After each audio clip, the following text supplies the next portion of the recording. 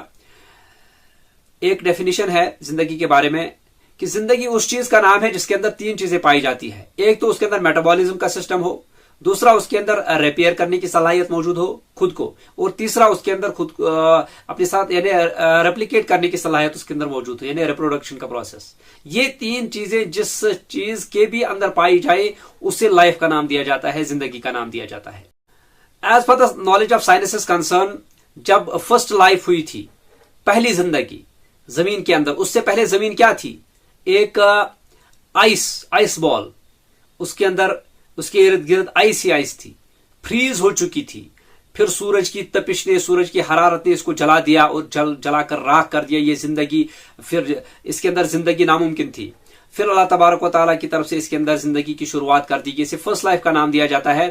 اور اللہ تبارک و تعالیٰ نے اس کے اندر بڑی بڑی مخلوقات کو آباد کیا. As per the science is concern, the knowledge of science, پہلی لائف کے اندر، فرسٹ لائف کے اندر زمین کے اندر بڑے بڑے ڈائناسورز تھے جن کے ڈھانچے آج بھی فوسلز مل رہے ہیں. اور میگا رائٹس تھے، بڑی بڑی شارکس تھی، اور ساتھ میں فلائنگ ڈائناسورز بھی تھے. کچھ بڑی بڑی مخلوقات تھی جو کہ سب گوشت خور تھے. اس زندگی میں اس زمین کے اندر وہ رہنے کے قابل تھے اور انہوں نے اس زمین کے اندر راج کیا تھا. وہ کافی عرصے تک زمین کے اندر رہے ہیں. اللہ تبارک و تعالیٰ بہتر جانتے ہیں کتنے عرصے تک وہ زمین میں رہے ہیں. بٹ جب سیکنڈ لائف کی شروعات ہوئی، اللہ تبارک و تعالیٰ نے فرمایا وہ اللہ ہی ہے جو زمین کو اس کے مردہ ہونے کے بعد زندہ کرتا ہے. یہ زمین پھر زندہ ہونے لگی. اور کس طریقے سے زندہ ہونے لگی؟ اس کے اندر آج سے تقریباً 54 کروڑ سال پہلے اس زمین کے اوپر ایک نئی زندگی کی شروعات ہوئی اور گراس اگنی شروع ہو گئی، بارشیں ہوئی، بیکٹیریاز زمین کے اندر سے نکل آئے، اور اڑنے والے پرندے، تیرنے والی مچھلیاں، اور پنجوں والے جانور، جھبڑوں والے جانور، اس طرح کی چھوٹی چھوٹی کریشنز زمین کے اندر آباد ہو گئی. کیونکہ اب ڈائناسورز کا، وہ فلائنگ ڈائناسورز کا اور بڑی بڑی شارکس کا، وہ میگا رائٹس کا وہ زمانہ تو اب گزر چکا تھا. اب کوئی گوشت خور زمین کے اندر باقی نہیں رہا تھا. تو اس زندگی کی شروعات ہوئی، ایک ایکو سسٹم بننا شروع ہو گیا. پھر پلانٹس لگنے شروع ہو گئی، ٹریز کی کریشن ہو گئی، اور انسان کی جو زندگی ہے وہ بھی زمین پر شروع ہو گئی.